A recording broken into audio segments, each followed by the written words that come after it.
Au sommaire de cette édition, les jeunes basketteurs de l'U17 de l'ABC sur le toit de l'Europe, le club des bons amis à l'écoute des histoires drôles de Léonus, une fresque sur la Réunion d'hier et d'aujourd'hui, dévoilée ce samedi, le BAFA, un diplôme d'animateur qui ouvre bien des portes, les inscriptions du centre d'ado de mai prochain ont déjà commencé, quoi faire et voir ce week-end aux avirons, la réponse dans cette édition et quel temps nous prévoit Dame Nature ce samedi dimanche, les prévisions détaillées en fin de journal. À l'aéroport Roland-Garros, le vol d'Air France AF642 a posé ses roues sur le tarmac de la piste de Gilo ce mercredi à 10h45 tapante. Une demi-heure plus tard, les joueurs de l'Aviron Basket Club U17 sortaient de l'aérogare sous la clameur de leurs supporters et de leurs familles venus les accueillir en petit comité. Nos champions ont ainsi remporté la 37e édition du trophée Thomas Sola, une compétition européenne qui s'est déroulée à Malgradema en Espagne et située à 65 km au nord-est de Barcelone. Sur le premier match, on gagne contre l'équipe locale et ensuite on perd contre les Italiens. Et les Italiens qu'on retrouve en finale et qu'on les bat, donc c'est un scénario qui est magique. Sur la finale, on gagne de 9 points. Donc on perd sur le début de match, on se prend un 4-0 et puis l'équipe a su trouver les ressources et le caractère pour revenir dans le match. Et puis avec une Marseillaise dans le public avec 1000 personnes, donc vraiment une super ambiance dans le tournoi. Qu'est-ce que tu résumes et qu'est-ce que tu retiens de ce voyage avec cette rencontre et cette finale contre les Italiens ? Je retiens une aventure assez exceptionnelle parce qu'on quitte le petit caillou qu'est la Réunion pour aller rencontrer des équipes. Alors fais-nous rêver, il y avait quoi ? Il y avait des Portugais, il y avait des Espagnols ? Il y avait des Espagnols, des Italiens, des Français, des Portugais, je suis pas sûr, mais des Portugais. Mais nous, on a principalement joué contre des Italiens et des Espagnols. Et ouais, ce que je retiens, c'est que c'était une superbe expérience pour l'équipe, pour le collectif. De l'extérieur, vous avez vécu comment ces moments forts en Espagne ? Alors c'était très émouvant. Moi, ça fait 3 ans que je suis l'équipe et que Léo me fait confiance sur le banc. Donc c'était des émotions fortes de voir parce que mon fils joue aussi dedans. Ce groupe, il s'est formé depuis le début de l'année et il monte en puissance. Et ce genre de tournoi, ça ne fait que renforcer ces liens-là, ce qui va être très important pour la suite du championnat parce qu'on est deuxième pour l'instant. L'idée, c'est de gagner le championnat U18 sur l'île de la Réunion. Et l'impact de ce tournoi fera sûrement beaucoup sur le résultat final du championnat. En tout cas, c'est là-dessus qu'on compte. Et je pense que ce qu'ils ont vécu là renforcera encore plus les liens qu'ils ont tous les jours. Le club des bons amis fonctionne toujours à plein régime pour apporter de la gaieté et du bonheur dans le cœur de la 3e jeunesse des avirons. En début de semaine, les adhérents et adhérentes ont attentivement écouté des histoires contées. Léonus a prêté sa voix pour diriger les travaux sonores, de quoi faire fonctionner à plein régime les zygomatiques. Aujourd'hui, ça fait rire un coup. Aujourd'hui, on va raconter un peu bonnes anecdotes, bonnes histoires longtemps, bonnes histoires comiques. Et ça, les volontaires aussi, pour raconter un peu bonnes anecdotes, bonnes histoires comique que la Rivazot donne tant longtemps, tu peux raconter à moi aussi, et moi, il fait un petit sketch dessus. Et là, je raconte 2 petits blagues pour eux. Moi, ça sera aujourd'hui ici, aux avirons, et jeudi, moi, ça sera le Tevlab. Vous ne connaissez pas, peut-être il y aura de talent là-dedans, il raconte l'humour, comme moi, il fait. Donc, on avait essayé de copier dessus, peut-être notre talent ne connaît pas, on va savoir ça aujourd'hui.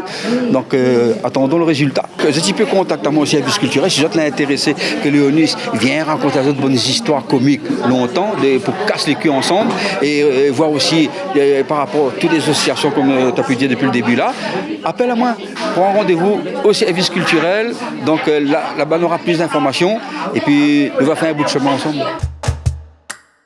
Sur un des murs extérieurs de l'association Rouler Monts Avirons, les dessins d'une scène de vie à la sauce réunionnaise entre charrette bœuf et jolie tantine. L'association Rouler Monts Avirons a ainsi permis à un jeune Belge de laisser libre cours à son imagination féconde et à son talent artistique. Il y avait déjà un projet qui a commencé pour faire une fresque et ça m'a intéressé beaucoup avec une groupe de jeunes du collège des Avirons. Oui, on voulait représenter la culture créole et la Réunion. Et vous voyez aussi une branche de la flamboyant qui est en feu. Et tu vois le colibri, ça c'est l'image de l'association. Et ça parle d'un colibri qui veut battre un feu de bois. Et tous les animaux se fuient la forêt et il demande au colibri qu'est-ce que tu fais parce que tu es trop petit pour battre un feu de bois. Et le colibri il répond moi je fais ma part et je veux essayer le mieux que je peux faire. Et ça représente un peu le changement du climat et les questions écologiques d'aujourd'hui. Et comment l'idée est venue au niveau de Rouler Monts Aviron de participer à cette création de fresques? Alors oui, on est en partenariat depuis 2 ans avec l'Université Leuven-Libourne pour accueillir des étudiants pendant leur stage, donc pendant 6 mois. Donc Bram est le 2e étudiant qui vient à La Réunion et c'était important pour nous de l'accompagner dans son projet. Et du coup, on avait déjà des projets de fresques engagés avec des jeunes, donc il a pris en cours et il les a accompagnés encore un peu plus loin dans la réflexion et de le faire peut-être à l'association même, donc sur une fresque qui représenterait le passé, le présent, mais aussi le futur avec le colibri et son histoire. Et les partenaires étaient sensibilisés parce que quand même il y a des partenaires importants derrière tout ça. Oui, les partenaires ont été sensibilisés. C'est dans le cadre de la PS Jeune qu'on a pu porter ce projet-là, notamment. Donc la CAF a financé une partie, notamment de l'accompagnement professionnel avec les animateurs.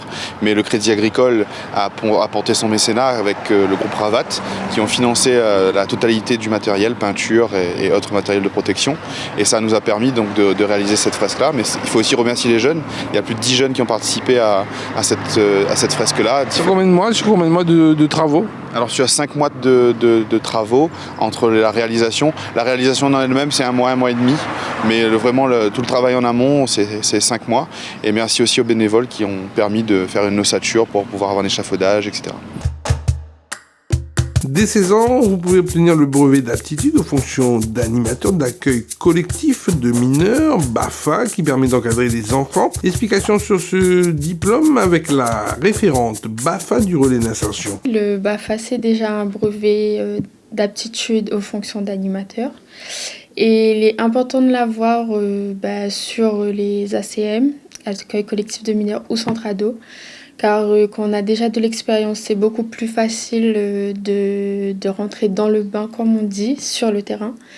Et on a la capacité de mieux accueillir les enfants, de mieux comprendre ce qu'ils attendent et aussi de mieux mettre en place des activités, que ce soit manuelles ou sportives. Sachant que le BAFA se passe en 3 sessions. Il y a la partie BAFA 1, c'est la session générale. Le BAFA 2, c'est le stage pratique en ACM de 15 jours. Et le BAFA 3 en approfondissement. Une fois que ces 3 sessions sont validées, là on est qualifié de BAFA. On propose aussi sur le secteur des avirons des formations. Et quand on a les dates, on vous le fait savoir. Les jeunes qui souhaitent venir s'inscrire, effectivement, il faut venir au relais. Je me ferai un plaisir de vous renseigner. J'accompagne dans la démarche de formulaire d'inscription sur jeunebafa.gouv. Et quelles que soient les questions, je me ferai un plaisir de vous répondre. Les inscriptions pour le prochain centre d'ado programmé aux avirons du 17 au 25 mai 2023 sont d'ores et déjà ouvertes. Si vous souhaitez inscrire vos jeunes de 12 à 17 ans aux différentes activités proposées, les fiches d'inscription peuvent être remplies jusqu'au 21 avril 2023. Pour en savoir plus, vous pouvez joindre le service temps libre au 0262 38 33 84. L'événementiel qui s'annulait sur les origines de la Réunion et le volet sur Bonne-Malbar se poursuit à la médiathèque Jean-Bernard des Avirons jusqu'à ce samedi 15 avril 2023. Une conférence sur le bal tamoul avec l'historien Sully Santiago Vindra est programmée à 19h le lendemain matin, samedi à 10h. Place à la rencontre dédicace avec l'écrivain Lucé Soubaya Permalnaïk, une rencontre précédée de la prestation musicale d'Éric Namazo. Le livre, on appelle ça un roman historique parce que toutes les dates les précisent.